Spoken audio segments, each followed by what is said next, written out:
we love the Career Center. Well, he's representing well, Brandon. He's like that. He's looking very dapper. Not colorful. Not colorful. I'll work on it.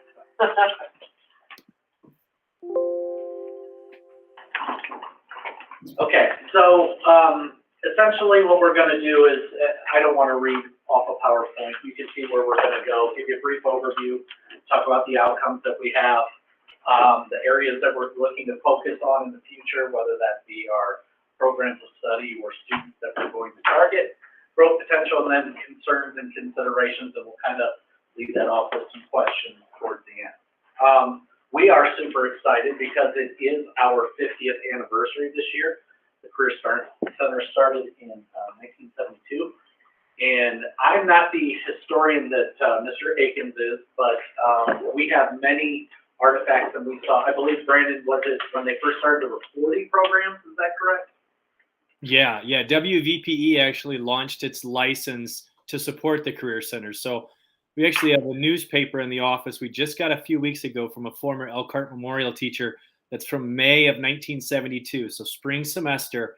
And it's a great write-up on the Career Center and the 40 programs that they had that first year. It's quite the article.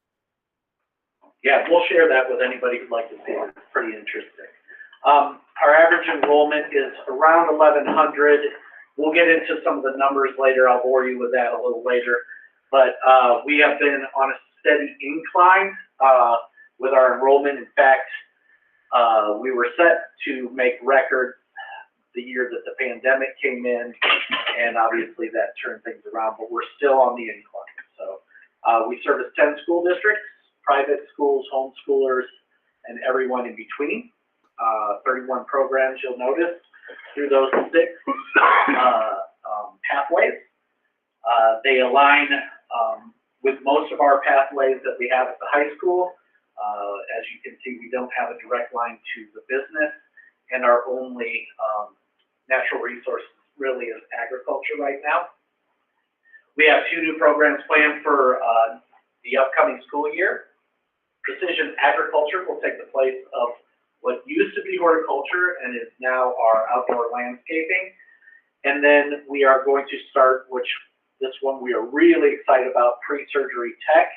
And we are working with Vincent and Ivy Tech to finalize who our post-secondary partner is going to be with that program. But that is one that we definitely have a need, and Beacon has showed us the need for that around our area. So question. Yes. What is precision agriculture?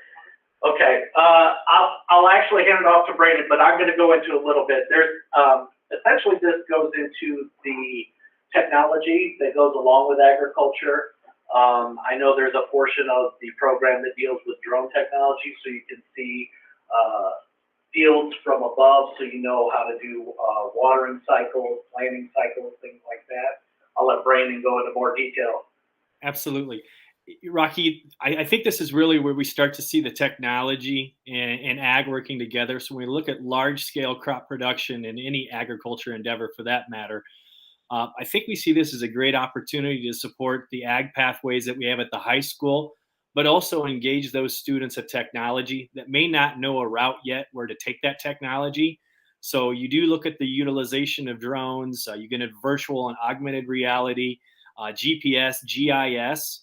So really, how do we make better use of our resources and ensure that we are utilizing the best practices to get the most outcome for what we're utilizing in agriculture? Anything else? Yep.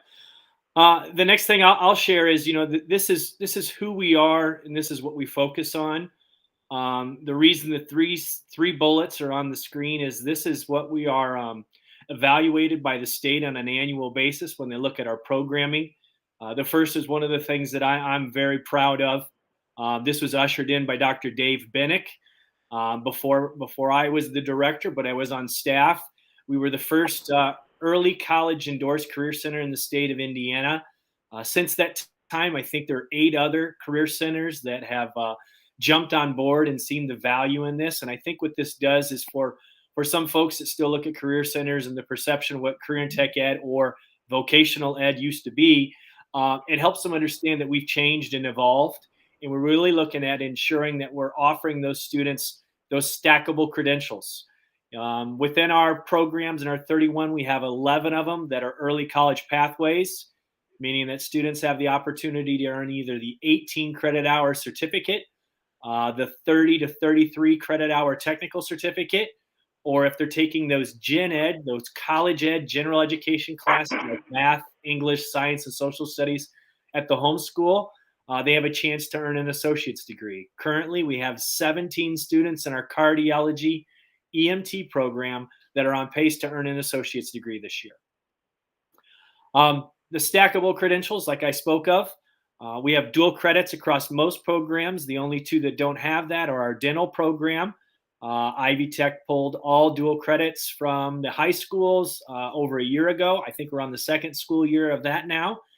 And our construction trades program, as we are in a partnership with the Indiana, Kentucky, Ohio Region Carpenters Union, and they actually have the opportunity to serve 2 years in our program and then migrate into the union and have 1 year of the union done, and then all those dual credits that they would earn in their training are articulated.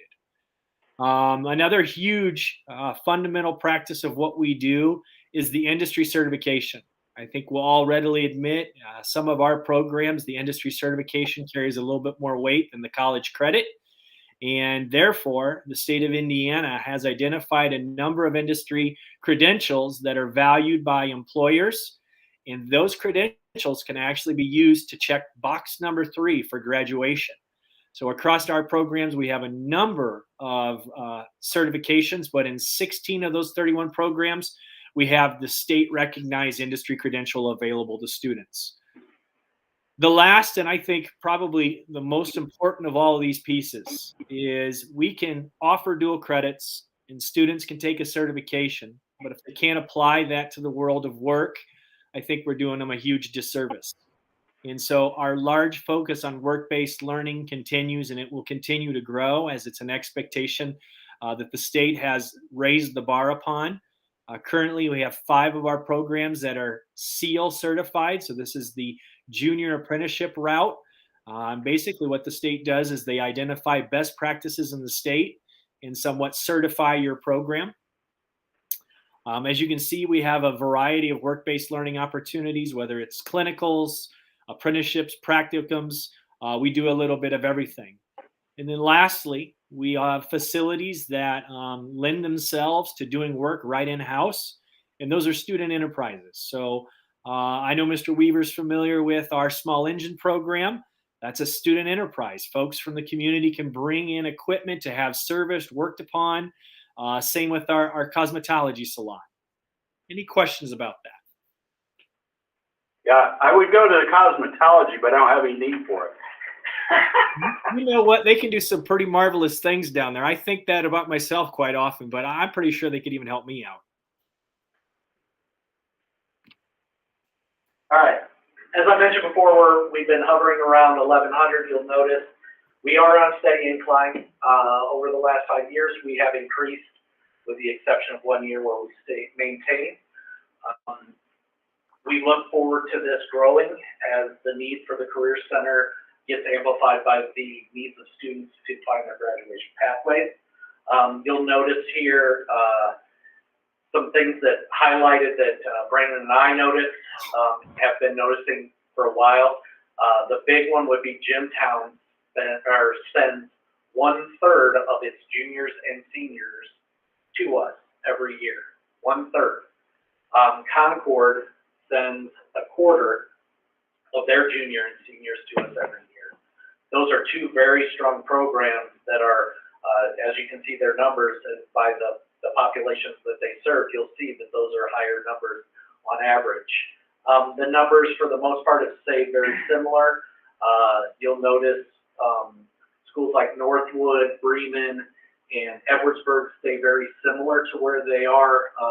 They don't jump too much. That's because they're capped by their school board, and they only allow so many students to attend, and they have a certain set number each year. So those schools are set by their own boards. Question. Yes. So how does the funding for that work? Could that be a reason why they're not they have it capped? How does the funding, do they pay a fee per student? Yeah, I can speak to that. So, And is that the same for every school district? absolutely. So Is it the same? tuition per student is the same, but that tuition amount can vary based on the number of students that are enrolled in the Career Center account day. So when we do our enrollment and we put in our official count, mid-September, late September to the state, that's basically where we're locked in with those tuition agreements for our sending school partners, homeschool partners, whoever it may be. From that point, our friends over in the business office calculate what the operating revenue or budget, is going to be for that school year. And then that's how it's determined what that tuition is going to be for each and every student. Therefore, they are billed. And then each sending school has their own arrangement set up with the business office on how they pay that fee. Some of it spread it out over a monthly basis throughout the year. Others have their own, whatever their arrangement is. I got a question. Does Penn have a competing career center or something they're thinking about building? Penn does not. I would not call it a career center. Now, because of Penn's size, they do have an opportunity to offer numerous career pathways. And that's something we're actually going to talk about a little bit later on in the slide. But St. Joe County is exploring creating a career center. I'm not sure if you're familiar with a gentleman by the name of Larry Garatoni. He was the financier and the lead for the South Bend Career Academy and Success Academy. He is also one that is very interested in creating a career center for St. Joe County.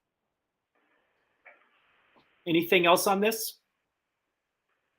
I will note that 2020-21 number that Scott alluded to, we were set at 1343 to start that school year. And when it was announced CTE does not have a virtual option, we lost 200 students in less than a week.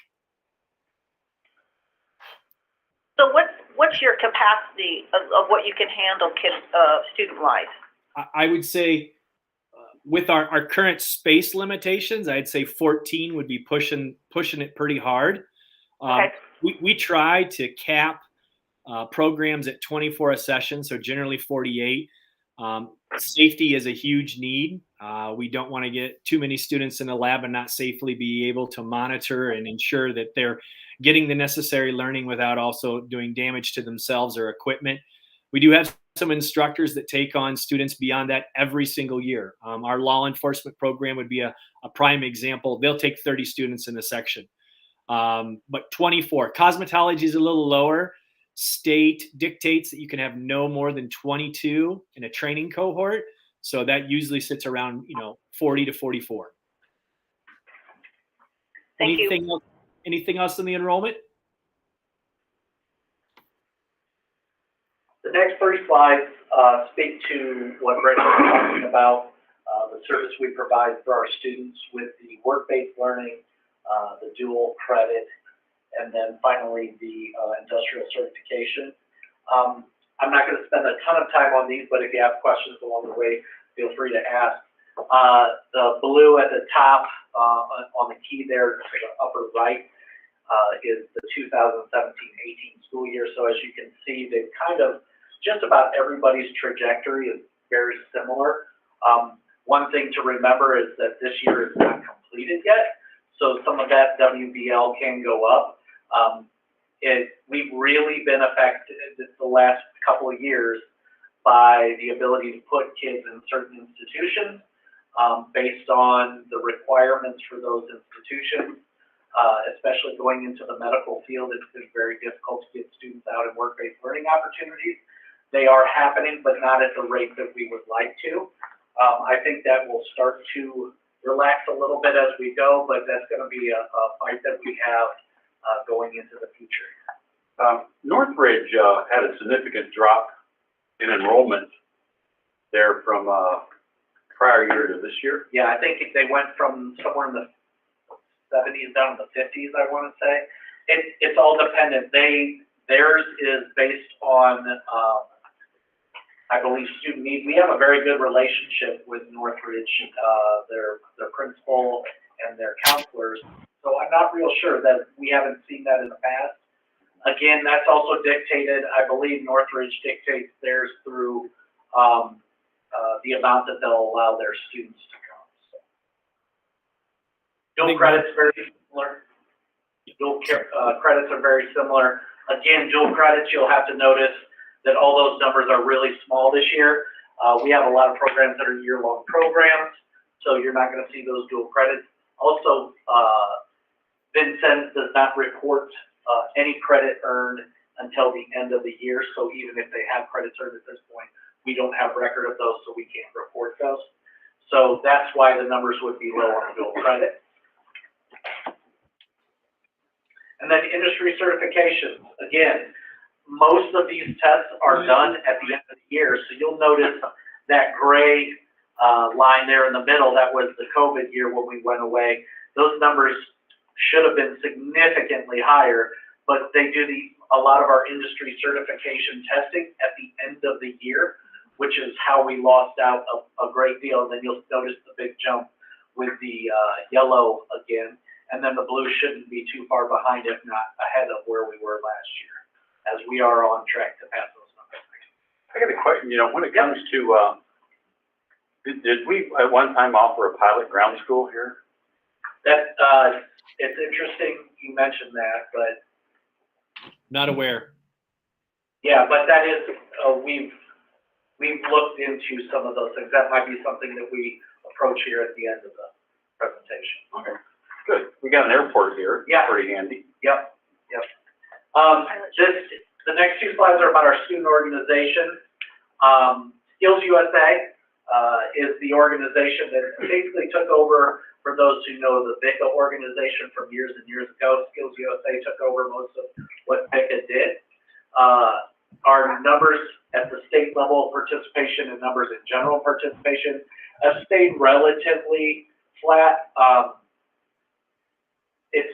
It's tough because with Skills USA, there are some programs that don't fit every program that we have as an offering. So you'll see some of that on the next slide. But we did have 114 that made it to state this year off the 143 that participated at the regional level. In the 2020-2021 school year, we had a student finish second in the state in aesthetic. Aesthetics. You get the gold star for that. I knew I had my right hand over here. So here are some other organizations that we also get involved in, so that it's not simply just put into Skills USA across the board, because these fit into those various areas. Hot Bears of Tomorrow, they did their presentation, I want to say about a month ago here. I just have to say it was my first opportunity to go down and see the PRI show and watch these kids perform, and it is amazing. I can't tell you how great it was to be in there and see our kids going against people from all over the country. Georgia, I want to say, had 7 or 8 teams there, all from the general Atlanta area and some of the surrounding areas. And I mean, it was unbelievable the following they brought. Each team had numerous people, and they had to pull back the amount of people that they even allowed at the show. Just amazing opportunity. Our kids, of course, finished 7th, and each student that participated in that earned $7,500 in scholarships. The FFA, we have 3 programs that participate in that. Our outdoor management, our vet, and our small engines. Our small engines was supposed to have the regional about a month ago, but because of some scheduling conflict, they've moved that into March. And then this is a newer one here, the FCCLA, the Family, Career, and Community Leaders of America. We just developed the chapters for early childhood education and education professions, and just looking forward to the opportunities that presents for our students. This is something that has been near and dear to my heart. When I got to the Career Center, Brandon and I agreed we were probably not in the right place as far as our organization, as far as leadership went. I'm going to actually start from the bottom and go up. Our guiding coalition we established through a process where we invited everybody in the school who wanted to be a part of it to be a part of it. I think we currently have 11 members of our guiding coalition for our building, and we have truly evolved over 3 years into a guiding coalition that is doing the work at the ground level. There isn't a decision that we don't run through the guiding coalition for insight and communication. We have a very strong guiding coalition. We have a lot of people who have been on for all 3 years and who are truly invested in what we're doing as a careers. We were lucky, that one of the national programs for PLCs, and met a man who pointed me in the right direction, because CTE runs a little differently when it comes to PLCs. It's not very similar to the high school or even the lower bodies of school. So we want to hook up with a CTE individual, and we did that. Wendy Custable, who is the head of CTE for Lincolnshire, has been in with us numerous times. In fact, she was with us we think she brought the pandemic with her, but she was with us 2 weeks before the pandemic happened, and we were on the right track, and then everything fell apart. But she's been nice enough to come back and continue that work with our guiding coalition and our school, and she has been invaluable to our process. What is CTE? Career Technical Education. Yep. So then the last thing is our focus in PLCs has been the 21st century skills. These 21st century skills are laid out through the DOE. I believe there are 17 or 18 of these priorities, and our goal is to create a comprehensive unit to address each of those priorities or standards that the DOE has put out there. Are there any questions on the PLC? All right. So going to bore you a little bit, but I think it's important to kind of understand how the Career Center is a little bit different than the other schools within Elkhart Community Schools. I think we understand that, but hopefully just to make it a little clear, I'm not sure who I heard ask earlier about tuition, but the Career Center has two major budgets that we operate from each and every year. One is our joint vocational, which is based off that tuition, and that is our general operating expenses, helps pay salaries, helps fund our programming costs as far as materials. But that's then offset by federal Perkins legislation. Federal Perkins legislation was created in the 1960s to support technical education, and it has evolved since the 1960s with the fifth passing. So we're on Perkins 5, was passed in 2018. And with that, there are new requirements that go along with the annual Perkins grant that we receive. Our Perkins grant is about $750,000. We utilize it mostly for our substantial equipment cost, professional development. Those are the two major things that we use those funds for. There are very strict limitations on how those funds can be utilized, and it's my job to oversee that. One of the pieces that was introduced during that legislation is the need to conduct a comprehensive local needs assessment every 2 years to ensure that your programming is aligned with the needs of your region. We first conducted this in 2019 and 20. At that point, what happens is it comes from the federal level to the state level. Your state CTE office determines what that CLNA process is going to look like. And I will be quite honest, just like I think our state CTE director would say, the first year's process was ugly. It didn't really give the desired benefits or information that we were looking for. So the state has revamped that, and we're on a new process this year. I will say it is an extremely cumbersome process. We've been working on this since probably mid-October. We're hoping to hold the final activity, which is a stakeholder meeting, on the second week of March. The reason why we're talking about this, because according to the Perkins 5 legislation, from the CLNA, we look at data related to these 5 activities that we see. We have a regional collaboration meeting where we work with our local Work One offices, employer partners to look at what does job growth look like in our region? What does training look like in our region? Where are there gaps in training to reach those desired goals as far as in meeting and filling those jobs? The next thing we do is we look at the programs that we offer. Are our programs still relevant? And if our programs are relevant, are they given the desired outcome so that students have the opportunity to step out into the field or continue post-secondary training? Then we look at our students. Do they perform based on what we've created? If they're not performing, where does our support need to come from?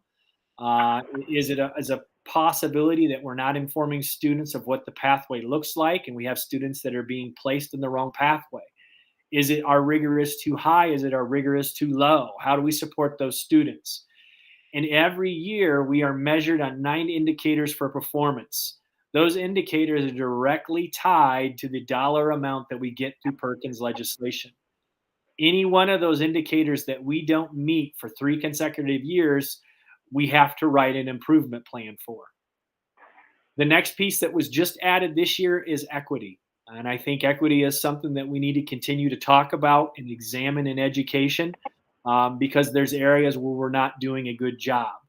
And this is equity in a number of fronts. Does our staff look like our student population? Do we have equitable access? Does our support for everybody, not just support for different races, but is it support for different socioeconomic backgrounds? Is it supportive of students that want to go in a non-traditional path based on their gender?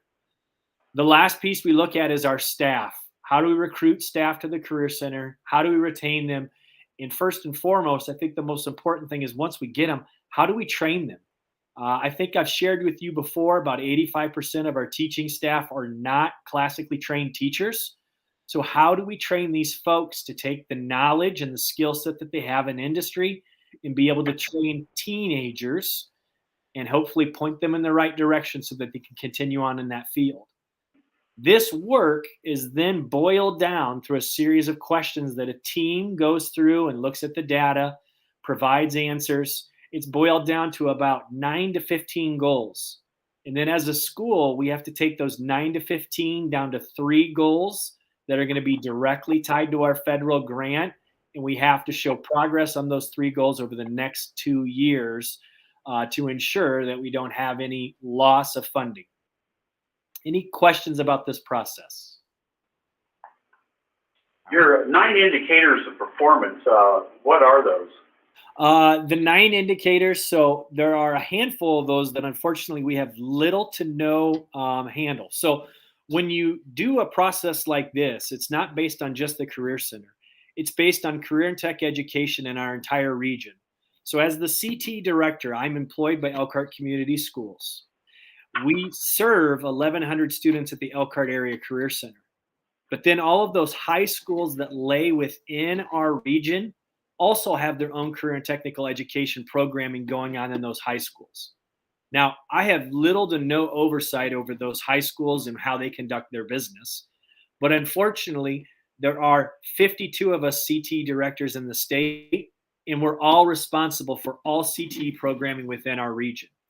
So some of those indicators are going to be tied to students' performance on I-STEP testing, which at the Elkhart Area Career Center, we have no impact on that. What is the level of earning of the work-based learning, industry certification, dual credits 9 or more per student, graduation rate. And lastly, the last 2 are 5 years from when students graduate, where are they? Are they in a field related to what they studied in CTE? Are they in post-secondary training or are they in the military? The last piece that we look at is non-traditional placement. What does it look like in a program like cosmetology? Do we have male students that are enrolled?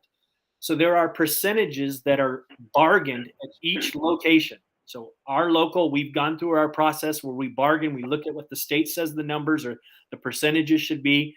And then based on what is our historical performance, we set an indicator. And then those 9 indicators were measured on each and every year.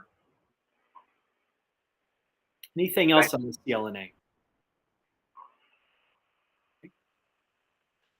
And I think these things right here, these last two slides are something that Scott and I are gonna tag team. I think Scott's gonna talk about a little bit about the future programming options. Yeah, you mentioned one of them earlier. We're looking at an aviation pathway. We're probably a couple of years out from that. That could be for maintenance and or management. We have seen Plymouth go ahead and do this with their program. They have partnered with a smaller airport than obviously we have, but they have a great relationship with two of the gentlemen that work at the airport. So I think there's going to be some groundwork that we have to do before we would get that off the ground per se. Sorry for the fun. The IT cybersecurity is one that we have an IT pathway right now, but we are looking at the potential of adding a cybersecurity pathway as well, because that's one that can be easily supported in our area as well as our region.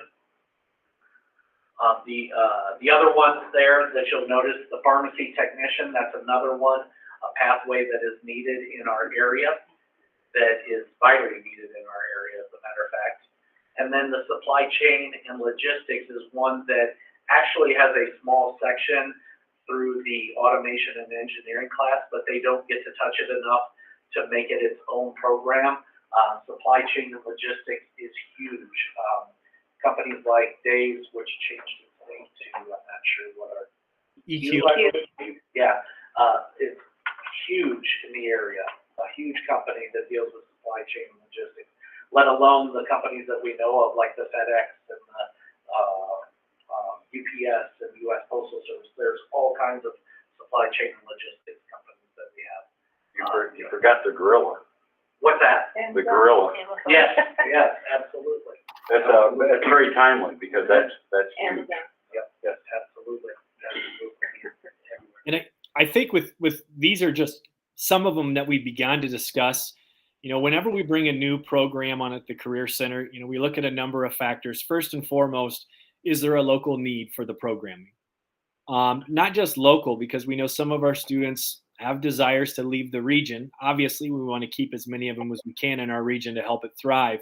But we got to look at that growth. What is the growth going to be when they walk out the door? Is there a credential that we can offer them while they're with us that allows them to slide right into that, hopefully get connected with a community partner that will continue to elevate their training while they're in-house, therefore offsetting any potential post-secondary costs that they may have, or at least limiting that cost. The second thing we got to look at is, are the students going to be interested in it? We've had conversations about supply chain and logistics for the longest time, but pardon the way I say this, how do you make that sexy to a high school student? They don't understand what that is. And so those are areas where we have to figure out, how do you package something like that? I think everybody that's on this call understands the importance of supply chain and logistics, especially right now, where we see so many breaks in that chain. So those are considerations. And then the last one, how do we support that, and where would we put it? And I think that leads exactly to the next bullet we have in there. I've floated conversations. I've had side talks with Dr. Tallheimer. I've talked with other people in the community, Dr. Balkin from Ivy Tech, on the thoughts of satellite programming. I believe it was Ann earlier asked what our capacity was. And I said 1,400 in our current brick and mortar structures. But if we were available and open to possibly offering some satellite locations somewhere else throughout the county, we really could have some serious growth potential here. I've had 2 school districts that have approached me before with this consideration, because travel is a huge constraint on their daily schedule. And so they believed that there was a location that was more centralized, they may be able to serve more students. But students that get involved in extracurricular activities, it's a difficult thing. And so that's one of those things that we put out there is, is this something that we explore in the future? Is this something that our school board would support? I don't know that we're immediately ready for it. And I think that this is something that we'd really want to dig in deep. I think the considerations that are first and foremost is the nature of the program. It couldn't be something like our precision machining or welding. That is a very facility constrained program. This would have to be something that equipment wise would need a great deal of equipment that you could put up in another location. I think the other thing you'd have to look at is how can you staff it and how can you stay connected to that staff. Another area of growth potential is I know Scott as a lifelong Elkhart student and resident. He feels the same way I do. I would like to see a heck of a lot more Elkhart Lions at the Career Center than we currently see. And I am hopeful that with the merger of the schools and the schools of study, I hope we become better connected and we see more students participating.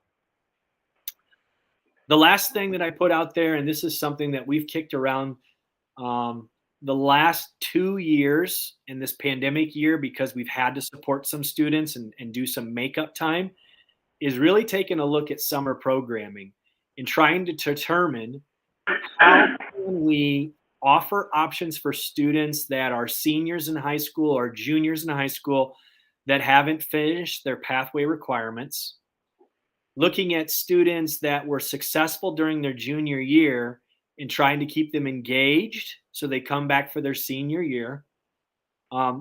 We need to continue to look at it. I don't know where the state is with supporting this. We've applied for various grants over the last 2 years. We actually applied for a grant for the Indiana Chamber of Commerce this year to try to launch some summer programming for the high school. And we were awarded, but at a much lower cost point than we had anticipated. And to be quite honest with you, with that amount, it really doesn't support programming. So these are all areas that we want to continue to explore growth. And some of these we'd like to move on sooner than later. But it's things we want to make sure we get in front of. Any questions on this?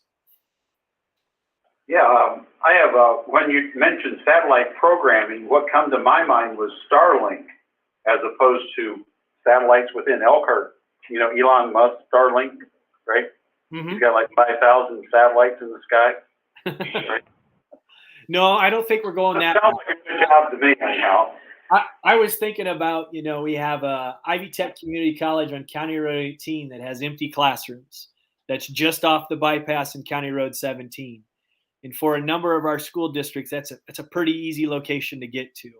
If they have facilities there and they're good partners of ours, what's to stop them from saying, hey, we'd love to have your students that are dual credit Ivy Tech students taking the classes in our facility. That's kind of what I was thinking. Okay. Anything else on this? All right. And I think this is just where we're going to leave it, because I think this is what we need to consider. We need to kind of talk through and know that this is where we're at. With the renovation, the construction projects that have occurred to merge the high schools, we are extremely tight with space at the Elkhart Area Career Center. Within our current building, we have the classroom that we are transitioning from our CNA lab to our pre-surgery tech lab, and that's it. We have a classroom that was given up to be an Apex lab. It's currently being used by School Without Walls.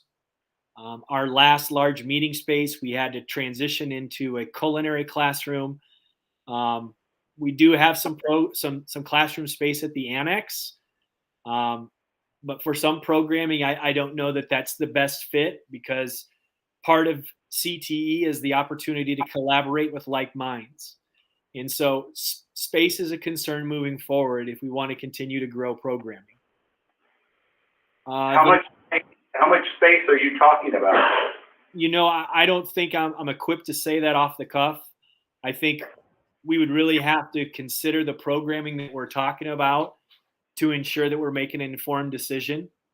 But it is something that I think would continue to elevate us and give us the opportunity to move forward and serve the needs of our region. CTE is not going away. And that's, I'll jump down to that second to last bullet point. With the next level programs of study in career and technical education, this is a vehicle for so many students to graduate from high school now. And I only see it continuing to rise as far as enrollment. And some of that enrollment will be at the Elkhart Area Career Center, and some of that will be at high schools. And that's the high school pathways that I have listed there. High schools are going to create their own pathways. They have to. My forecast would be all of our sending school partners, or at least the ones that have a plus 1,000 enrollment in their high school, need to have at least 6 to 7 pathways to support their student population for graduation. They generally are going to look for the low-hanging fruit. What doesn't cost a lot to support? What doesn't need a large lab? What doesn't need expensive equipment? So it's upon the Career Center to look at opportunities for growth where we cannot be replicated. I feel very confident that our programming will stand above all others in this region if we determine what programs we want to offer. We've shown a history of it by becoming CEL endorsed. You've seen the outcomes that Scott shared earlier. I believe we can continue to replicate that in numerous areas, but what does the space look like and what programmings? I don't think we're ready to say that yet. I'd say with the next level programs of study, because I kind of skipped from that first bullet to the last two, the next level programs of study are this improvement for career and technical education in the state of Indiana, creating equitable opportunities according to the state for all students across the state. What it's doing to career centers like us, who are early college career centers, it's stripping away some of the dual credit courses we can offer. So our associate's degrees that we have this year of 17 students, we may not be able to offer that in the future because the state is taking away courses that we were once able to offer from Ivy Tech. We've been in constant communication with Ivy Tech trying to negotiate how we can still have availability to those courses. These things are struggles, and these are things that we are concerned about because we want to do as much as we can to ensure that students have the opportunity to earn as much as they can while they're enrolled at the Career Center that will give them the stackable credentials to help them on their journey. And that's something that we definitely gotta keep in mind. I'll hit bullet 2 and I'll leave the last 2 for Scott. We do our best to ensure that our tuition to our sending schools and any cost to students is kept as low as possible. If we drive up enrollment, like I believe, and I know Scott believes that we can do, our tuition will go down. Our tuition is actually in the top 20% in the state of Indiana for career and tech ed programming. So we're at a pretty high threshold right now. We don't charge anything for dual credits or industry certification. We pay for all of that. We secure grants. We do everything we can to offset those costs. There are some costs associated with programs, maybe not specialized, but general equipment and uniforms that students will have. We do have funds where we can offset families in need. But one thing that we've been kicking around is we have a network of 500 business partners. We've never asked our business partners for money, not a single time. Time, yes. Their input, we've definitely asked for that. But we are very closely considering sponsorship opportunities to help support our students. And when I say that, it's the extension of what we offer. We have 111, Scott said, Skills USA students going to Indianapolis in April. Any of those students that place first have the opportunity to go to Nationals. Nationals is 5 days in Atlanta, Georgia. That's going to get pretty expensive to do year in and year out to take 20, 30 students and our staff members down to Atlanta. How can we help support that? Can our business community assist us with that? Other things that we look at is, our hot rodders go to Indianapolis every year, participate in nationals. They're in Indianapolis for a month. Wow. For a week. That's a long competition. Right. The other thing we look at is our National Technical Honor Society. We pay for our students to get into that. They don't pay their initiation. We pay for that. So we're not desperate, but we are very closely looking at the sponsorship opportunity. We've engaged in conversations with folks at the district level on how we would like to set this up. But this is something that you'll probably hear me talk about again in the future. It's something we have to explore. It's becoming very common in education. And I think if we want to continue to do the best by our student, this is things that we need to ask our partners if they want to help support. And like I said, I'll leave these next two for Scott. Any questions before I? Yeah. I have one question. Why are we having a struggle with Ivy Tech? How do you mean that? Well, you said they were taking away courses, I guess? Yep. So here's what happens. You know, Ivy Tech is the biggest dual credit partner in the state of Indiana. And part of that is because they have their numerous campuses. Campuses, up until next level programs of study, had their own level of autonomy as far as in what they were comfortable offering their local career and tech ed students at the high school level. We had built a marvelous relationship with South Bend Elkhart. So this isn't a South Bend Elkhart problem. This is when the state transitioned to next level programs of study and worked with Ivy Tech, what they created was a statewide crosswalk of courses that could be offered. We are bound to that crosswalk, that statewide crosswalk, even though we have right now, I can think of at least 9 courses that we're going to lose because they're not on that statewide crosswalk. So the local autonomy on what they were been able to offer in the past is being taken away because of the next level programs of study that were created. Now, you won't find this hard to believe, I hope. I've fought this ever since they've announced it. I've had ongoing conversations with the state CTE director when he says that next level programs of study are meant to create equitable access. And I would retaliate and say, well, if you're trying to create equitable programming, that's one thing, but access, good luck with that. Come to our region and look where our students come from and the level of supports that they have. You know, this isn't something that we can just say it needs to be even and equal across the board. If we have a career center that can show results, can show the student attainment and the skills that are tied to that attainment, we shouldn't be penalized because we push the envelope. Scott and I are both very fortunate that we had CTE directors before us that push programming at the Career Center, and it's our job to continue to push it forward. And next level programs of study has a lot of merits to it, but this is one area where they definitely have it wrong. And unless we can impact some type of change, this is going to happen, and it is going to impact our students. Thank you.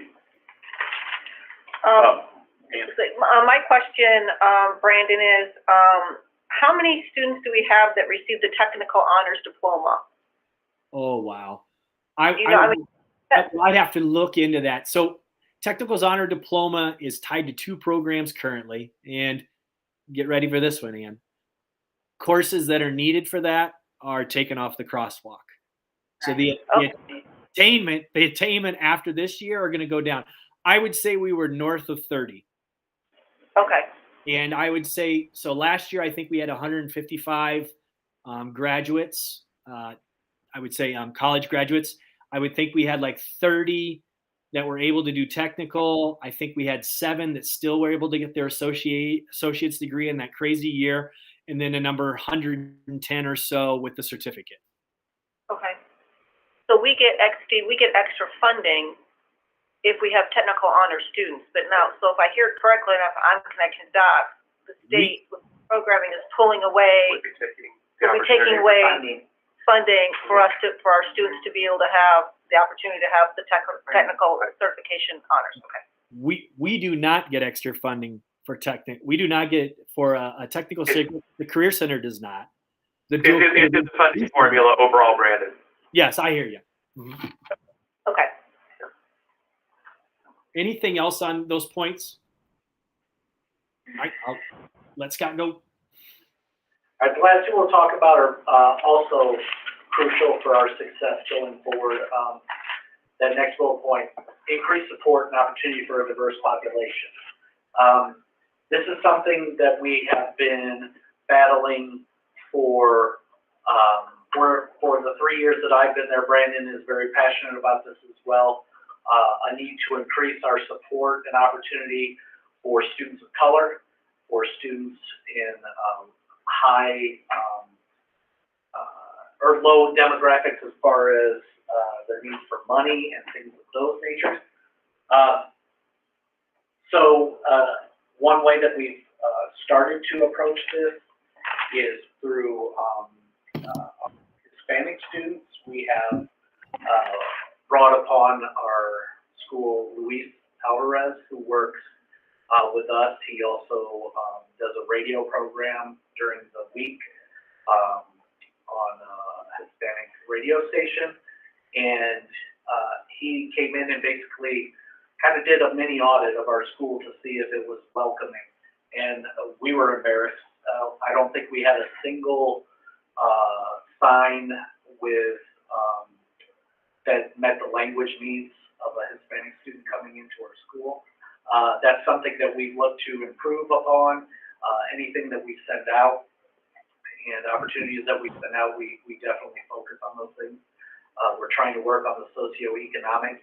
It's tough because we have to work through other schools in order to support those programs. But we're working right now. In fact, that'll be one of our goals currently that we're looking at for our CLNA is to increase our population, not only of minority students, but students in non-traditional classes. Brandon mentioned a boy in a cosmetology program. Our numbers are really low in our fields related to engineering for female students, things of that nature. We're really trying to push, and we're trying to find ways to hit those populations in order to increase those opportunities for those students. The last. Does 21st Century Scholars, I know I saw that somewhere in this presentation, do they only go for more like course stuff, or do kids get credit over? Yeah, 21st Century Scholars, we've had students who are 21st Century Scholars come through the program. Okay. They have their needs that they have to meet through the 21st Century Scholarship, which is maintaining a C average and essentially getting their diploma on time. Right. Which is how so we can fit into any of those programs. Okay. Absolutely. All right. Absolutely. And then the last one is the industry competition for our staff. Brandon talked about the hiring, the retention, and training of staff. We are constantly battling with our teachers being plucked or attempt to be plucked. I mean, it's happening everywhere in industry, let's be honest, but when somebody comes from the industry, we know that we're not going to be at the same financial level that they were going to be coming from the industry. We know that. We can't really do that. But we are limited in that aspect. We've been lucky that we've gotten a few younger staff members that have come to us in industry. We've got our collision and refinishing teacher who's a younger teacher, and our automotive service technology teacher, younger teacher. Typically what happens is you'll find somebody who's reaching their retirement age at the company or the field that they're working on, and then they come into our field, which isn't a bad thing per se. Those are people with a lot of knowledge and a vast experience level. But when we get people that we want in positions and they are thriving, we have to do our best to be competitive to keep that staff member so that they don't get plucked away. I just think about our welding instructor who could potentially go numerous places and make triple what he's making right now. But we also understand the financial go on. But that is something we definitely battle. Any questions or concerns? We've gone a little long, I know. Great information. Anything? Can I get a copy of your presentation? You sure can. Yep, absolutely. All right. Thank you. Appreciate it. Thank you very much. Thank you. Thank you. Okay, we'll take a 10-minute break and before we start the board meeting.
Babette, do you want to read the Elkhart Promise? The Elkhart Promise. Every student is known by name, challenged and supported by highly effective staff, and in partnership with the community, will graduate career, college ready, and life ready. Thank you. You have the opportunity to speak at the end of the meeting. You have to fill out a white card. There should be some on your chair. If it's not, Dora can give you one. Fill them out. You'll have 3 minutes to speak. When you come up, state your name, your address, and your relationship to the district. All right, we are gonna have a moment of pride.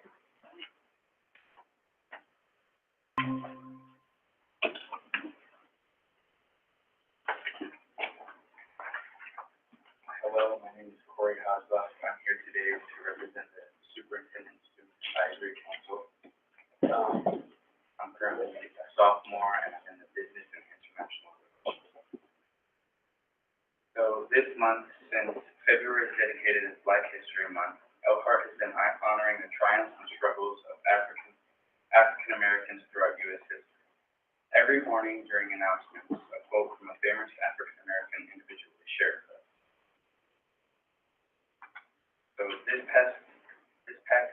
past week, Elkhart High School cheers team advanced to nationals in Orlando, Florida.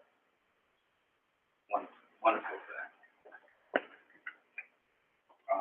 Our Elkhart varsity winter guard also were the WGI Indianapolis regional champions, and they had an incredible performance. This past week, our sectional swim team also advanced. At least 2 of our swimmers will be advancing and moving on to state, and 2 of our divers, Matthias Vanderswag and Nick Hardy, will be moving to regionals this weekend. Now, this past weekend, Braden Jellison placed 6th on the podium at the state wrestling meet, and he had a great junior season, and as did the rest of our wrestling team. And our girls basketball team had a difficult game against the Penn Kingsmen, and they went to the sectional championship game, and they unfortunately lost, well, with a score of 51-53. Now, some events that are going to be coming up in our school's future is that on Monday, February 28th, the freshman division will be hosting the Student and Parent Night at 5 and 7 p.m. This will be geared towards current 8th graders going into the freshman division. School counselors will be talking about scheduling for high school, graduation requirements, and there will be displays set up by each department for students and parents to learn about more possible class opportunities than they had in middle school. Another event coming up is our students are going to be able to show off their skills and participate in the Coffee House Talent Show. Sign up will be in the music office at the 1012 campus, and our auditions will be March 1st and 2nd from 4 to 5 p.m. And we would love to see any board members or administrators show off their special skills. We don't have any. This is it. So in addition to the normal freshman orientation that will be taking place, SSAC will be putting on our own freshman orientation. We're going to try and make it a little bit more relaxed, where the students can ask questions to us, the peers, and express any of their concerns to us. But at this time, we don't have any. We're still in the process of finalizing specific details and dates. And finally, Ms. Baker and her theater team are going to be putting on Matilda the musical and are currently adding the finishing touches. The musical will take place on March 11th and 12th at 7 p.m. and on March 13th at 2 p.m. Tickets will be $12 for adults and $10 for seniors. Is there any questions? I have a question. How often do you guys meet with the superintendent, and what kind of stuff do you guys do? We meet once every month, and we discuss any concerns that we have that are going on in the school. Like we all expressed our feelings on advisory, and he was able to get that to where advisory was moved to the end of the day, and we can leave her. And some of the You like members that, are. didn't you? That bet you like leaving early, didn't you? Yeah. And some of the members also expressed that it was getting difficult to get out of the parking lot because traffic was really bad. So he was able to get it so that before the buses leave, students are able to leave through the passageway, I guess, kind of over there, so that it's easier and traffic flows better. And we've been working with them on the orientation, the day of taking the middle schoolers to the freshman division. How many kids are on the committee, and is it specific? Is it equal representation by class? Representation for each school of study is there. Okay, So students who had been involved from the two separate high schools carried over, okay, and then it was rounded out by Mr. Miller with students representing the different schools of study. And then I would say 12 to 15 typically are showing up on those Thursday mornings when we meet. Yeah. And there are a couple What grade are you freshmen. There are a couple freshmen that show up. I was gonna ask you, are freshmen included? Yep, freshmen are included, yep. Okay. How did you get elected for the Friday moment?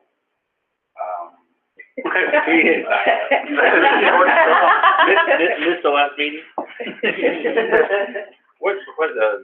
Are you done with that? Yeah. What's your career plans?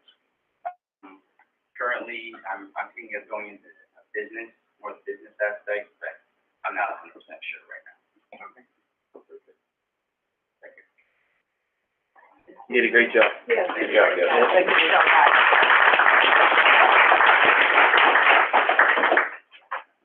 Okay, we have our consent item. So moved. Sorry, second. Kelly. Oh, I thought you were gonna read the donation. Sorry. Oh. Sorry, okay. Okay, wait, Kelly, What? is there a motion? Yeah. They've already made a motion and a second. Everybody calm down. Madam President. You're not the president anymore, Marcy, you be quiet. So we have a motion and a second. Correct. Is there any discussion? Yes. So I will start with the discussion first in case there's anybody else. Okay, we have excellent donations. Okay, so 500 from Julie Weaver for the AFJRTC military ball, which will be the 19th. Excellent donation. And then $2,500 was given to the Elkhart High School Cheerleading Program, which I said it before and I'll say it again, that Haley Warsler can get some money out of people. LCI, $2,500 for the cheerleading, and then $1,000 from the Elkhart County Symphony Orchestra for our orchestras to support clinics and private lessons. That's very wonderful. $750 used to the Elkhart High School robotics team for team expenses from Mr. Ed Robbins Engineering. Then to our athletic department, now I want to make sure I get his name right, John Himshoot? Okay, yeah, Shooter, yeah. Oh, yeah, that's good. Yes, $1,000 to the volleyball program. And then we have another for ETI, it's $1,500 from Scott Hackett from Lowe's for Craftsman's tool cabinets, measure box cutters, screwdrivers, etc. And then we have $25,000 from Mr. Pete Legal and the Legal Family Foundation to the ETI building. And we have another of $37,500 from Thor Industries for ETI building. We have $1,000 from the Get Wet for Vet. That's a donation that's in support of the ROTC and will be used for supplies, snacks, etc. for our groups. It's a great, great program. And then we have $500 from Coulter Specialty Paint Finishes for the Angel Giving Trees to Oslo. And that is it. So again, amazing gifts from our community to our schools. So thank you. Is there any other discussion? Yeah, I have, is Teresa here? Oh, okay, well, maybe you can help Steve. The only question I had is on the grant, just for a context, on the McKinney-Bento grant. Mhm. How many homeless students do we have in the district? I'd have to Do we have any idea check that. ballpark wise? In the past, that number has been north of 100, to 200, just depending on the year. Tony, can you come up to the mic so that people online can hear you, please? Thank you.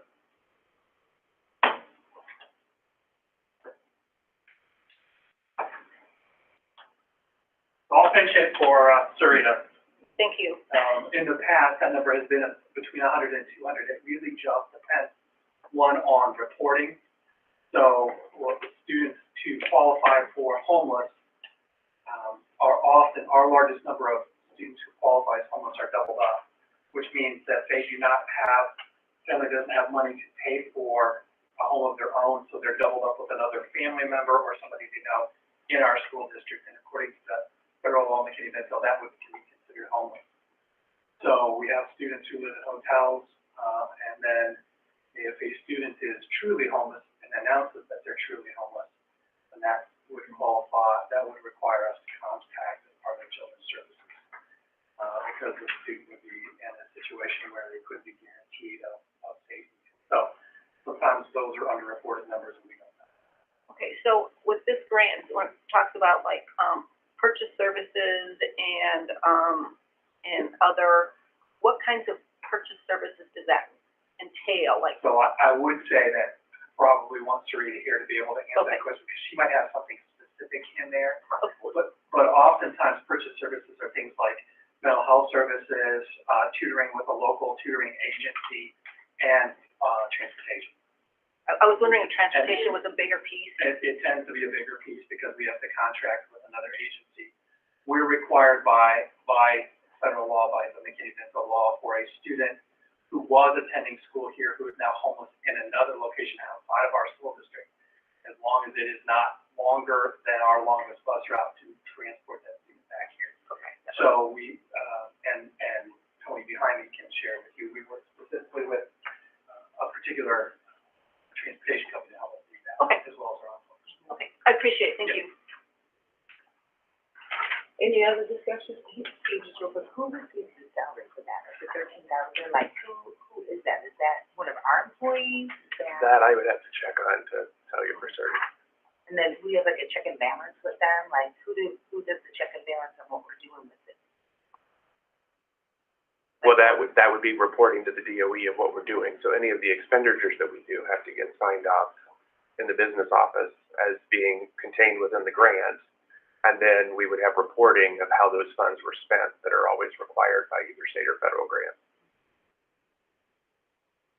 Especially if that came from the DOE. So they tend to put those under contract as they've moved. So it used to be you just kind of got the money, but now it's done under contract, and then there's reporting requirements at the end of any grant cycle. Any other discussion? All in favor? Aye. Opposed? All right, COVID update? In front of you are the numbers from our last couple weeks of COVID numbers, and as you see, those have drastically come down again from where we were a month ago. And this week so far, we've had a handful of student and staff positive cases reported. Per the guidance that came out from the Indiana Department of Health, effective tomorrow, we will follow the guidelines that came from the Indiana Department of Health. So we are no longer required to conduct contact tracing or report positive cases to the State Department of Health. And we no longer need to quarantine students who are exposed to a positive COVID-19 case, regardless of vaccination. And that we would still have the requirement that individuals who test positive, that they isolate for 5 days and may return on day 6 if they've been fever-free. So similar to our general guidance to any student and family is if your child is feverish and not feeling well, please stay home. So that would still be a contingent here with that. So those would be, that's going to all be communicated out tomorrow, once that has all gone into effect as of the 23rd from the Department of Health. One other question I have is, given that change, we will continue to gather our information and our number of cases and keep track of that. But my question would be, do you still wish this to be a standing agenda item? Or given that we've moved into this phase, do I need to be providing those updates? I would say we need to move on, Fine. put this behind us and move on. Yeah, I'm okay with making an update. Okay. As always, we'll have those numbers and can get you those and share those with you at any time you want.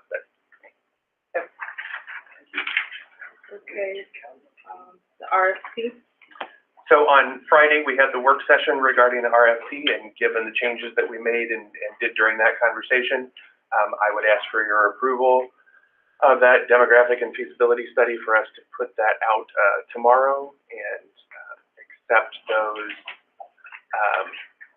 bids from business or firms or businesses that would be willing to do that work through March 25th.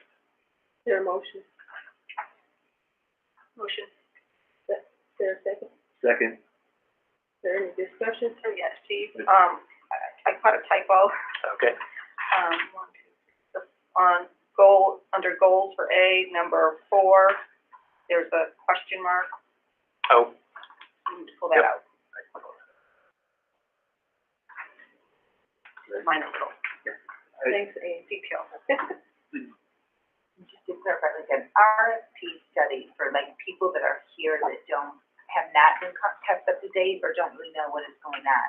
Can you just kind of Sure. describe what this is for? so this study would have four parts to it. One is to do an enrollment analysis and projections of student enrollment across the district to understand what would be happening as a result of changes in economics, housing policy, all of those things that are happening, just general census changes that are anticipated, and what impact school choice might have on that in terms of students choosing other public school options or homeschool or charter schools or any of those things. And we're basically asking for a review of enrollment trends and what would be happening over the next 5 to 10 years so that we have a sense of what's happening with student numbers within our district.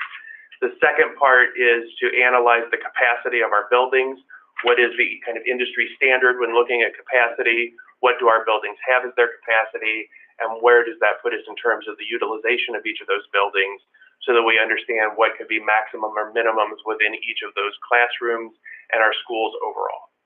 The third piece would then be to look at boundaries, and given those capacities and given the enrollment projections, what might need to happen in terms of boundaries, repurposing or closing schools, looking at what might need to happen in terms of transportation and what that means, and as we continue to look at balancing those resources between the space that we have and the projected number of students. And then the final piece would be is, as this firm undergoes this work, is there anything that they're hearing from people or that we should know about that is not part of any of the specific questions that we've already placed within that request for proposal and are asking for? Then the company would come back to us, the firm doing this work would come back to us and tell us how they would move through each of those 4 chunks, the work that they would do, the scope of time that they anticipate that taking, how much each one of those chunks would cost them to carry out, and then we would take all of that information and consider the various firms or companies that would provide that to us and determine which ones would go about doing that work. So right now, it is just a study to figure out where we would go from there. It's From there. not a decision-making process or anything. It is just seeking information from a variety of sources, somebody going out and doing that independent study and bringing all that information to us for us then to make a determination as to what would be next steps. Because my original thought was that I would say, and so this was explained that we did that on Friday, to be like, no, let's not move forward with this, we don't have all of our ducks in a row, but we are only attempting to get our ducks in a row by doing this vote right now. We're not making a decision. On anything. Nope. Have we been able to, identify the firms, the number of firms that we're gonna send this out to tomorrow? How many? There are 3 or 4 that we know of that we would directly send it to, or that Kevin, through his contacts, would have somebody that we would be sending it directly to. And then we'll put it out through our associations and We'll post other it. groups and post it. Yep. Very good, thank you. Do we have an idea how much the study will cost? The scope of this one, we're not entirely sure of. In some of the feelers we've put out, it's anywhere from $9,000 to $15,000. but without knowing the full scope, the scope of some of the work that was done for some of the other firms, by some of the other firms that Kevin spoke to, this may be a little bit bigger than that. Okay. Is there any other discussion?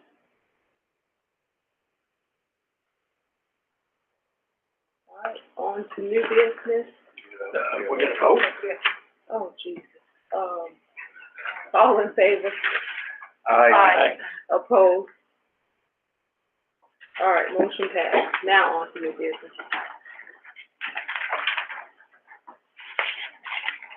Good evening. In the area of policy, we have 3 policies that we're bringing to you for initial consideration.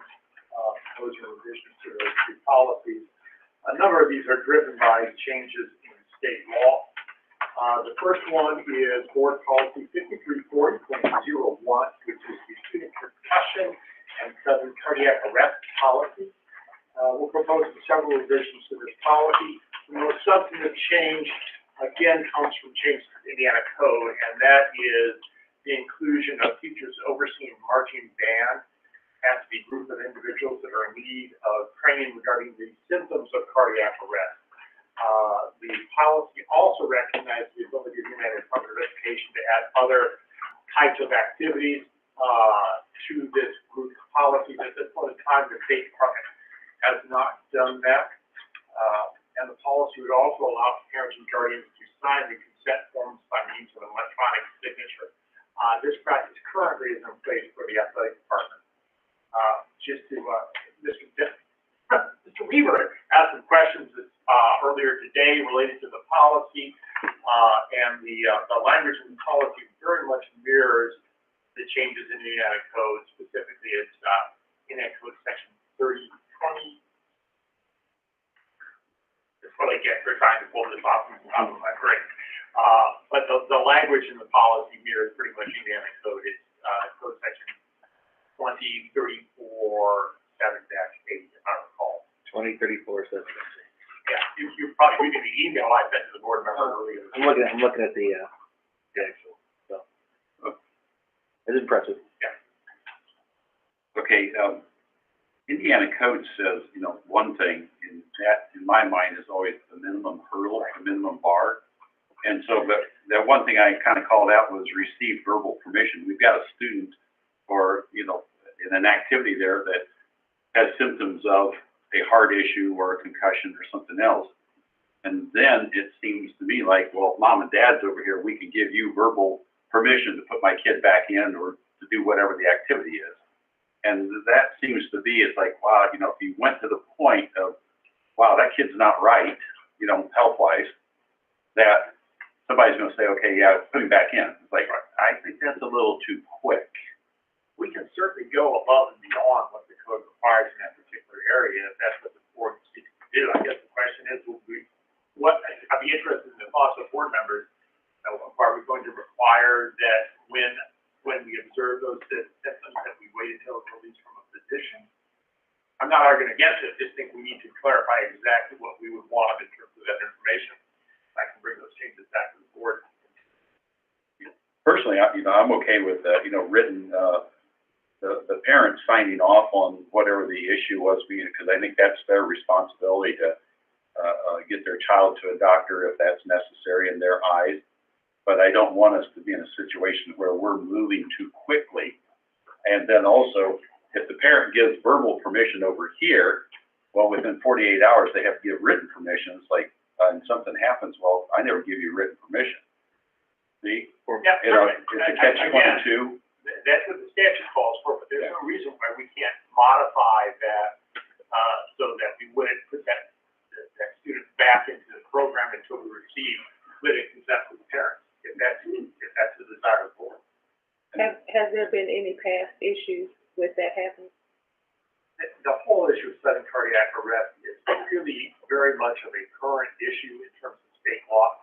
Certainly there have been issues around the country and around the state of Indiana. Not that particularly. What Doug is saying is the parents said they gave verbal and then they changed and said they did. Has that been the issue? I'm not aware of that ever happening at this point in time, but certainly there is that risk that a parent who's concerned about getting their child back in the game back in the competition may make a decision that could be adverse to that student in the heat of the moment, for lack of a better word. How would you propose the process? I mean, if we go to written, I mean, I think you're not gonna be there. Until we have written permission from the parent to return, we wouldn't allow the student to participate. Now, I wouldn't want to be in a situation where the parent scrawls that out in a handwritten note at the event and hands it back to the coach. So I think we'd have to think kind of strategically about how, as a board, you'd want to obtain that written permission. Is that something that would be delivered after, for lack of a better word, a cooling off period? Well, as it's reads now, it's almost, the verbal permission can come, at, you know, at the moment that they're either at the event is taking place, either a cardiac issue or a concussion, verbal permission can be granted, and the student can go back into the game or perform with the marching band. So, would this make sense to possibly have a written sheet that would be the trainer who's making the medical, a form? I think what we want to do, if we want to deviate from state laws, and that's to develop a form that has some level of informed consent to it. Yes. So here are the risks for your student. If you sign off on that, parent acknowledges that those risks exist and says, I'm aware of the risks, notwithstanding that, we'll go ahead and move forward. I'm more comfortable with that versus a verbal. I think we can certainly do that. So I'll work on developing an informed consent form that would accompany the policy. That for sure, you know, that's their parent.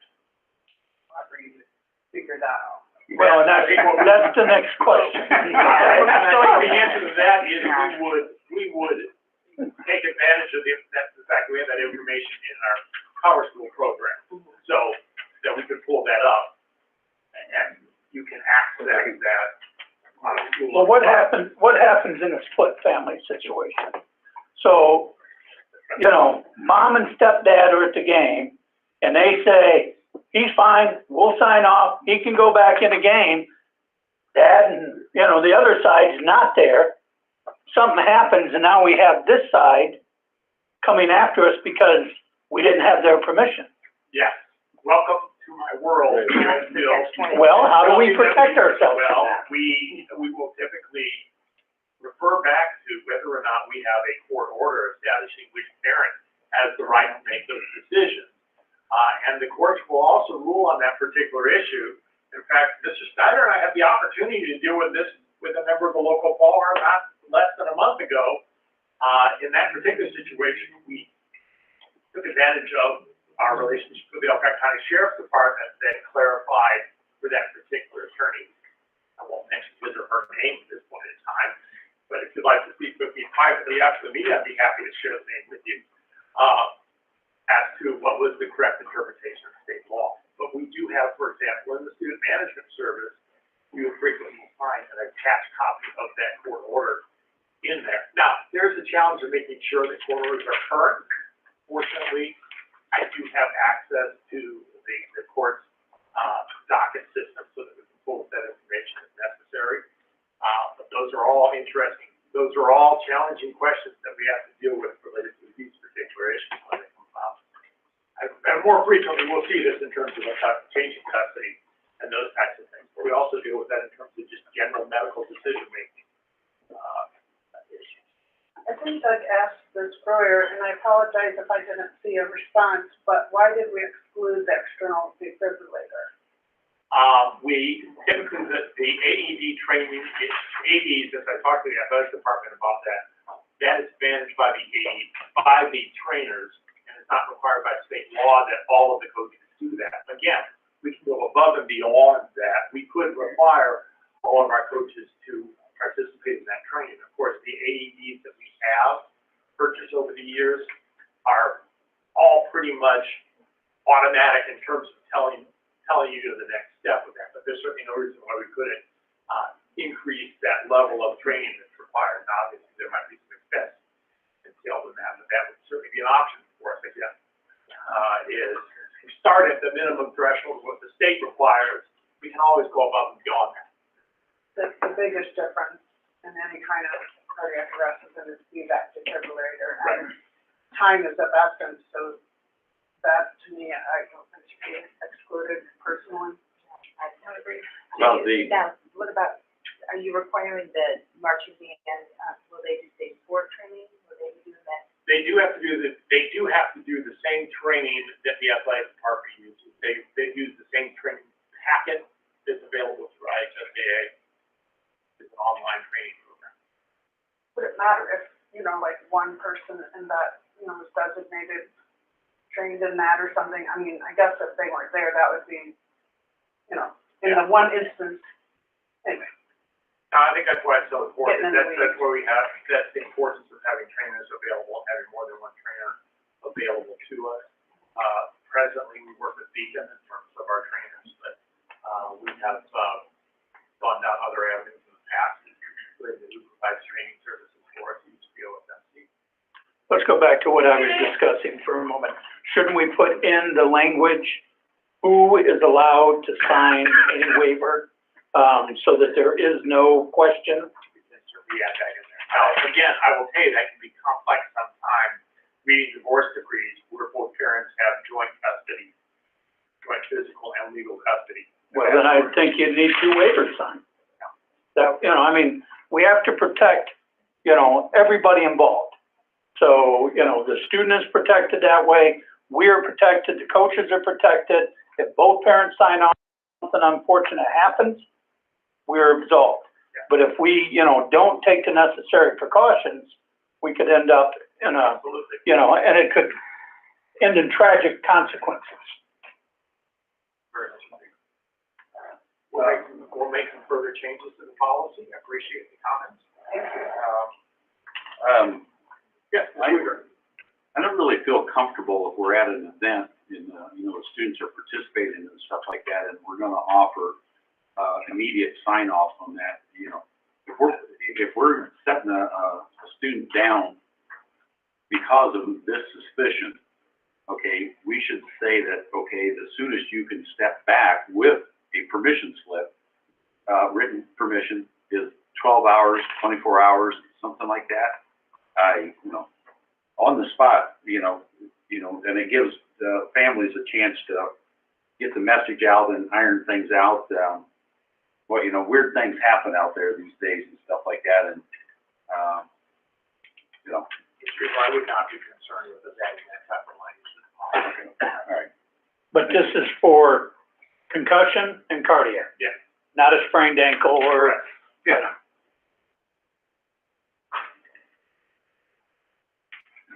Issues that can rarely be determined. Exactly. All right, we'll be making changes to the policy and bring it back to you. At least my plan would be to bring it back to you on March the 8th. The next proposed policy revision is Board Policy 5540. This policy really deals with matters of when working with Child Protective Services and law enforcement in terms of interviewing students. Because we have students in our buildings for an extended period of time during the workday, there will be occasions when Child Protective Services and or law enforcement will want to interview a student. And this is primarily, we're focused here on non-school related matters.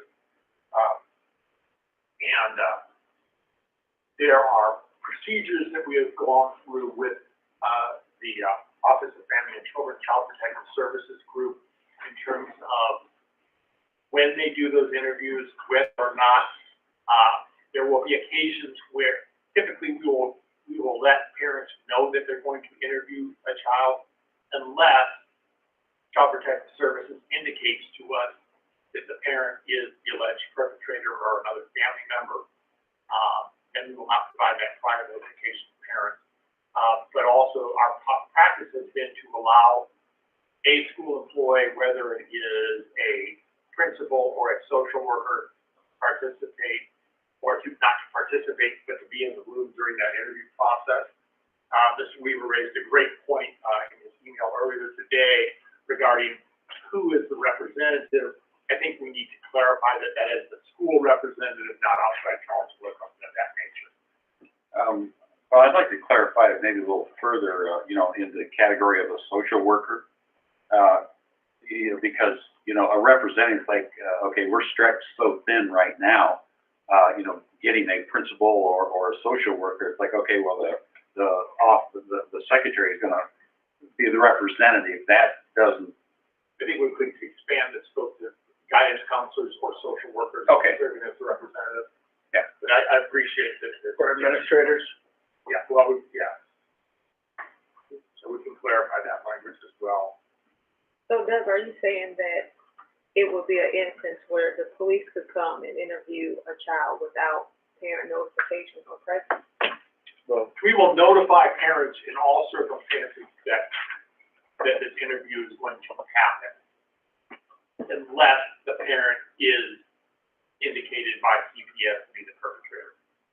So is it enough of a notice so that the parent can come? We try very hard to make sure that there's adequate notice before a child is interviewed by law enforcement, so the parents can be present during that interview. Whether it's CPS or law enforcement. And we really try to discourage both of those interviews taking place during the school day. But there are sometimes when there are exigent circumstances where they feel that's the only time it can happen. And that's I want to touch upon that. In the prior verbiage, it did give an example of an exigent circumstances where the child's well-being would be endangered by questioning the student outside of school time. And then it also, the new language states that a legitimate purpose, such as exigent circumstances, is defined by state law. Can we have an example or a definition of what that means? I think we certainly could have that in there, absolutely. Thank you.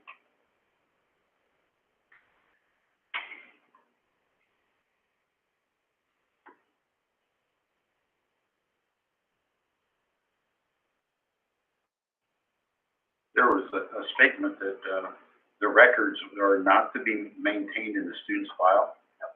Where do they go? We maintain all of the records related to child abuse reports and student services. So those are maintained in separate files in the student services department, not in the cumulative file. Right, but you said child abuse. I mean, this thing right here could cover a whole bunch of different circumstances. All of those would not be maintained in the cumulative file. Thank you. See, I do read your writings. And I appreciate that. Mr. Weaver, this week, you almost reached Carolyn Moore's level. That's your target, that's your goal. I'll be Carolyn Morris here for just a second. Hypergraphical Yeah. errors. Yeah, just Okay, one. this is one, I already pointed one of them out to you. I wonder if it's the same one. The paragraph that's in green that says, if the agency makes a request to interview a student at school, it says along, Yeah, would should be be the one alone. that Mrs. Wallace pointed out. Should be alone. Hello, yeah. Okay. But thank you, in case Mrs. Wallace had missed that. Now we know how to. Is there any other comments on the policy? Again, we'll bring this back to you on March 8th with changes. With suitable correction. With suitable correction. Thank you, Mr. Enfield. The last policy that we'll bring in for initial consideration is a minor revision to the network and internet accessible use and safety policy. Really, I think the best way to describe this policy is to recognize that students all are utilizing Upper Community Schools devices. And unfortunately, students, very creative people, and have developed the understanding that they can upload items using an iPad that we would not want them uploading, that might be obscene or might be pornographic. And so we wanted to put clear language in this policy that makes it clear that that is not an appropriate use of district-owned technology. Don't we have Do we have filters? The answer filters? is absolutely. We do have filters. That does not stop a child from taking their iPad and taking a picture of themselves or of other people. Okay. And so really it is to make clear that that is not appropriate conduct in terms of, not appropriate conduct, period. Let's start there. Even if you're a football player in the NFL, it's not appropriate conduct, but we want to make sure that students also know that it's not appropriate conduct.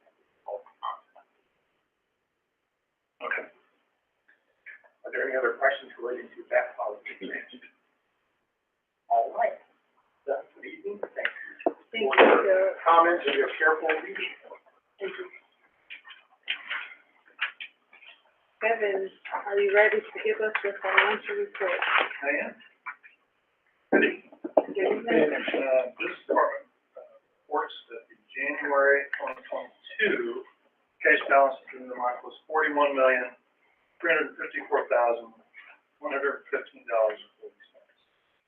As we looked at January activity this year versus January activity last year, the revenue expense balance very similar, tracks well.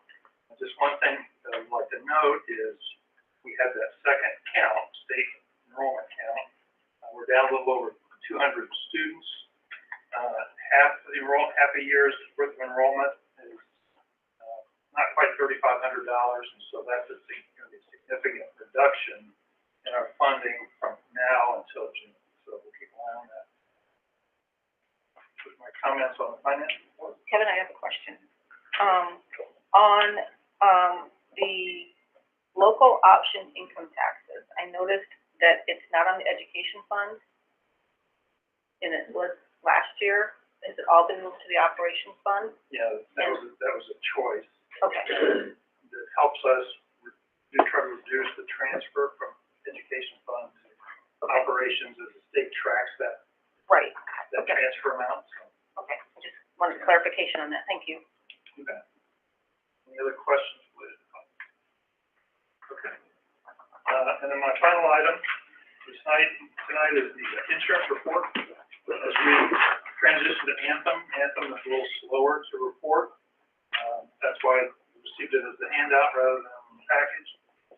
See, now there's another line, so we're tracking the run out of the UMR claims, as well as a separate line for Anthem Medical, and then CVS, we carved out the pharmacy a few years ago. You see that in terms of the big rebate that we get as the year goes along. So January activity was much improved over last year. Last year was not the greatest of years for us. So we're off to a good start. Those are my comments on insurance. I have a question on the runout, anticipating 90 days. And the Standard, we'll see. And the CVS, the PBM, is that the same this year? That has not changed, and so Anthem made a successful link to the CVS network is through Employers Health. Right. That's how we engage them, so. Okay. Yes. I should know that answer, but since I'm in the business and on the plan, but thank you for answering my question. You're welcome. Thanks, everybody. Thank you, Kevin. George, do we have anyone that wants to speak? Is there anybody else that wanted to speak that didn't fill out a form? You can grab one.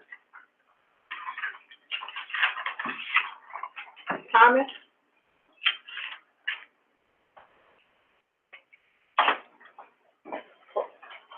Hold on, let them get the timer up.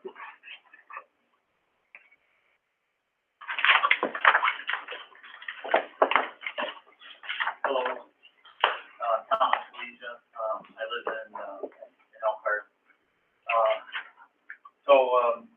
I'm just here to kind of inform you guys about recent happenings in behind Elkhart Central, the old Elkhart Central Blazer Boulevard.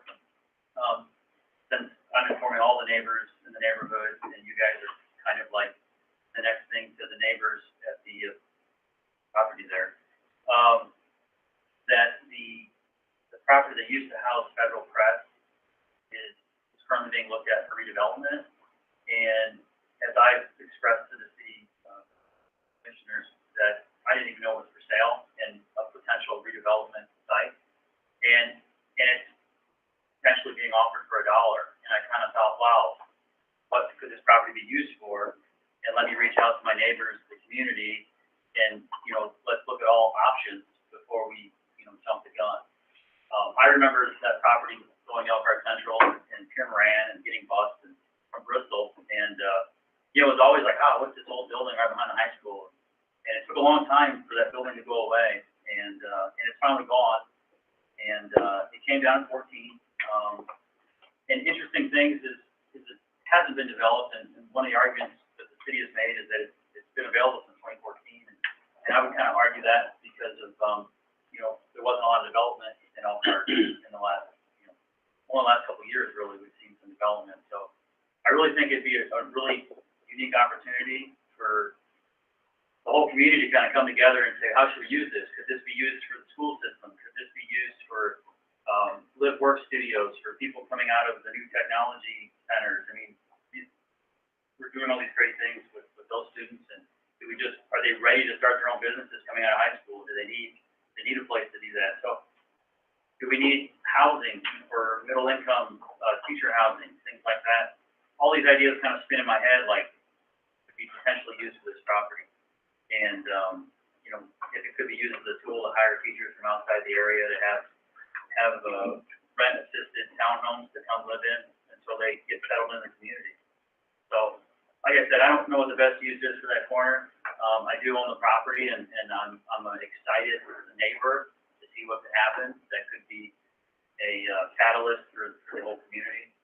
I guess they call that an activator for the district. It's the historic district, and the historic district has been a struggle for 15 years that I've been there, and then even before there's people that grew up in the neighborhood, and they have their opinions on what should be done. But anything to activate Elkhart right now, I think would be huge. I guess I've used my time. I'm gonna leave you guys with the letters that I received, official correspondence as neighbors. I thought you guys should know. Thank you. Thank you. We're going to give them a pass around. I just have one. We appreciate how much you're wanting for Elkhart and that surrounding area. Thank you Yeah, so much. I mean, I think everybody should be involved in the decision.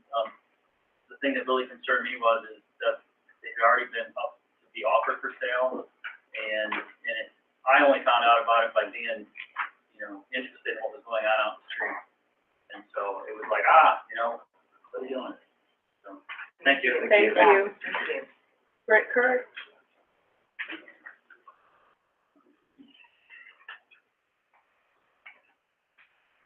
Good evening, Good evening. members of the school board. I'm honored to be here because I know you make a lot of good decisions for our city.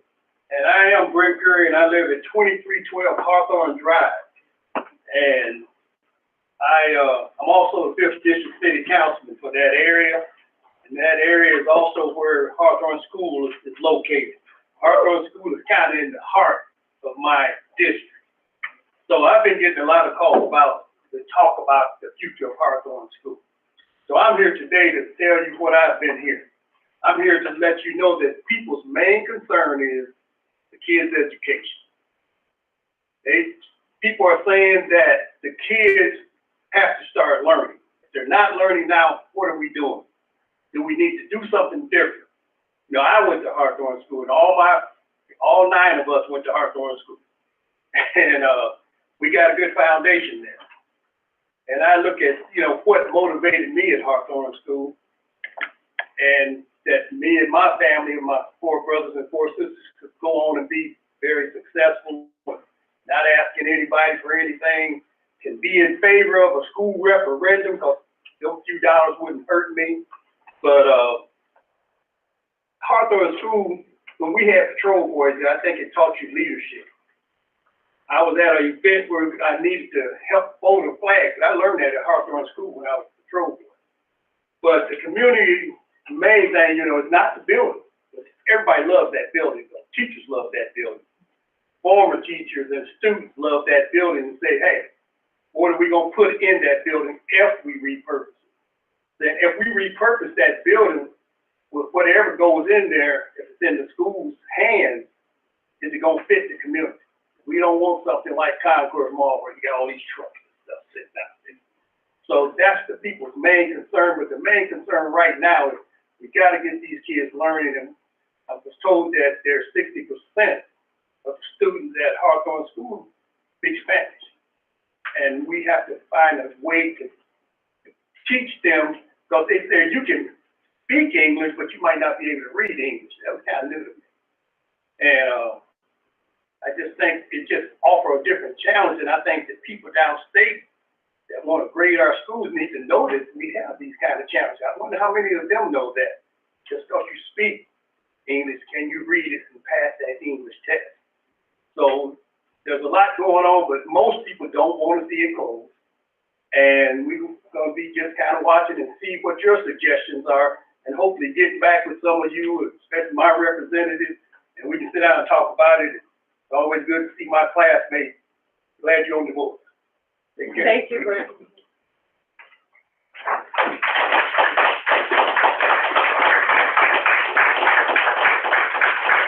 Joanne?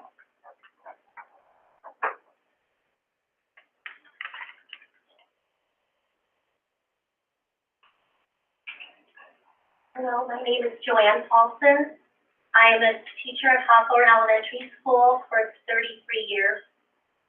I am a student that went through Elkhart Community School, and I was sitting back there and I was looking at that beautiful black thing behind you, and it says Elkhart Community School. And the word community are people that have similar interests and belong together. And I think our Hawthorne community feels that too. And this has been a very difficult time for our staff, our families, and our students, particularly at Hawthorne, to hear about this. We've been pretty much blindsided the past month. We haven't really seen any specific breakdowns of what repairs need to be made. I want to know exactly how much is that HVAC. Is it padded with other things that are, is it electrical things that we need to do? I think the community, Elkhart community, needs to see those specific details. Because right now, none of it's making sense to us, at least not to me. And I would like time, and I keep asking, I've spoken at almost every, well, I have spoken at every meeting, and I know you're all sick of me, and I'm sorry. But I have to go down fighting this school because it's very important. And it's February, and we're talking in May, this is gonna be the end. And I can't take it. Can't take it anymore. I think let's do the right thing. Let's do the right thing, and maybe the next referendum will pass, and we won't be in this financial state. We need to get more input from our stakeholders at Hawthorne. I think we need to turn over every stone that we can to save this wonderful, wonderful, wonderful historic community building that's prominent existence in our lives on the south side. Please, please give us more time to reconsider this. We don't know, the teachers, we don't know where we're going. Oh yes, we're having surveys and all of that, but these are our lives too for next year. And this is all very upsetting, and please give us more time. Thank you for giving me this time, to all of you. Thank you so much. Thank you.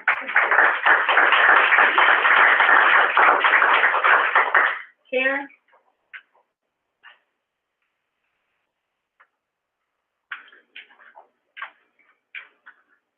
Hello, my name is Karen Lockhart. I live at 57-359 Carrington Court. I spent nearly 4 decades at Hawthorne on staff. I'm very pleased to hear that the board is considering doing a very thorough look at the statistics. Part of my job when I was at Hawthorne was to watch and monitor all the statistics, student data, test results, and I also looked at the stability of the school.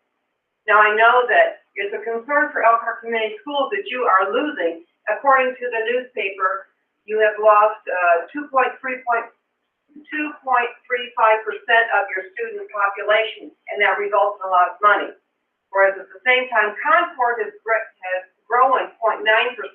So are some of the students moving from Elkhart schools to Concord schools.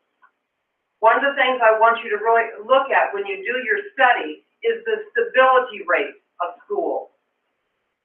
Back when I was with Hawthorne, that's one thing I monitored, and Hawthorne has a stability rate that I think you would be interested in.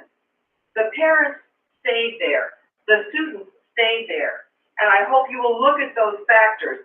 Our stability rate was higher than the other Southside schools, and that's something that could be impacting how many students you get to keep. I had one particular student who lived in Sturdy Oaks, but her mother worked near Hawthorne, and she wanted to stay at Hawthorne for the entire year. Her mother drove her, and I think she did for the 2 years after I retired too. Drove her every day because she wanted to stay at Hawthorne. If you want to keep your student body, you need to look at the culture of the school, and are there families that are staying there because they feel connected to that school. Whereas if you remove that stability factor, you're going to be losing even more students that are going to be going to Concord Westside instead. So I hope you will seriously consider the impact of a move of removing Hawthorne and the stability that is offered to student bodies and your student count. Thank you. Thank you.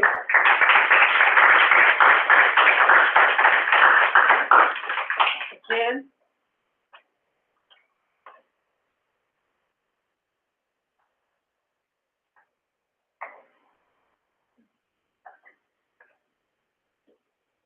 Good afternoon, or evening, sorry, my day is all mixed up. Today I'm speaking on behalf of the study. My name's Jen. So sorry. My name's Jen, and I am very heavily involved in this. A lot of people know me during the whole process of the study that I've been hearing so far. Obviously, I've been attending as well. A lot of questions arose, especially a lot of the Hispanic community. I've been going door to door, talking to a lot of parents concerned about this decision. A lot of them have vocalized that they had no idea that this was even happening, that they didn't understand what's going on. Some of the parents are single mothers, are very concerned what's going to happen to their child, if they will be able to financially afford child care during the day, how are they going to get to the school. They don't even know what's happening, very scared of what's going to happen. I try to calm them down as much as I can, letting them know, hey, this is what I've heard from the community. This is what their plans are, but they also had a lot of questions I unfortunately did not have answers for. I strongly recommended them to come to these meetings just to hear them out, but a lot of them, again, the language barrier. I even was talking to provide translation for these parents if they decided to come. So that being said, one of the questions that they have regarding the study is why can't they have more time? Why not present the study and then make your final decision after the study is completed? Again, I didn't have an answer for that, but it was one of the questions they asked. Another was what will happen with their child regarding transportation? Would that be covered? Are the buses going to come? Are the kids tend to have to walk? Again, I don't have an answer for that either. It was really hard talking to a lot of these parents, especially since I attended Hawthorne, and I know that it has done a lot of me in my childhood. So it really is a surprise that the majority of the ones that I have spoken to is just like, why can't we have more time? Why is it so soon? Don't have the answer to that either. One concern mothers as well is, does this mean that my child has to pick up even more earlier? What if I can't get them to school? Are they going to penalize me? What if they can't fit into this new school? What if they get bullied for coming to this new school? So I strongly recommend to go ahead and talk to the community first. I really do, because a lot of them have reached out to me, and even to this day, they'll text me, they'll call me, hey, when is this meeting happening? Hey, have you heard anything? And all I'm relaying is what you guys are telling me, and unfortunately, it's just not enough information, and I can't answer all their questions. So just, again, these are some questions that they had, and I just wanted to vocalize with them to you guys. So thank you. Thank you. Thank you.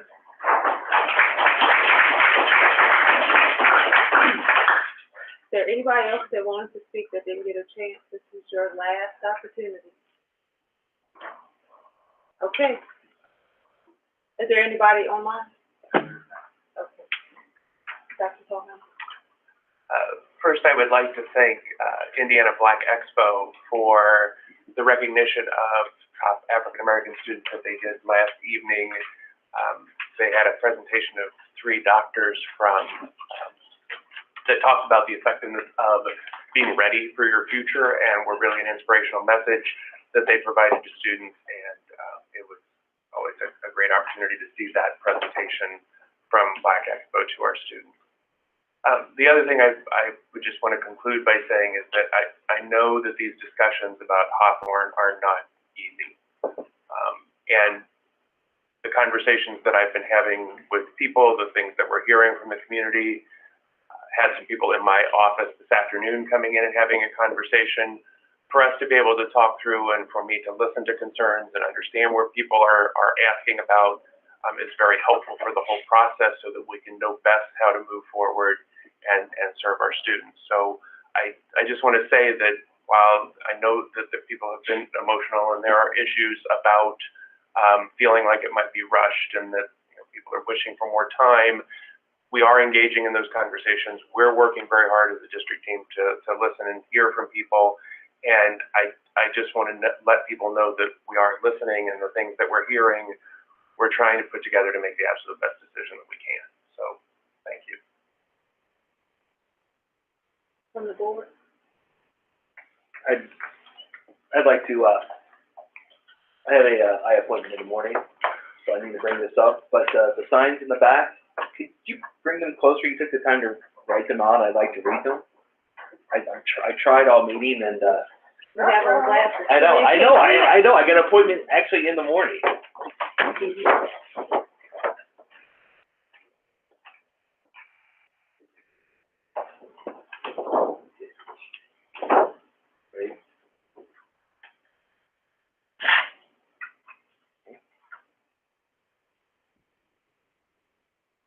Thank you. And I want you to know that Hawthorne had no child represented at that Black Expo because we were never informed of it.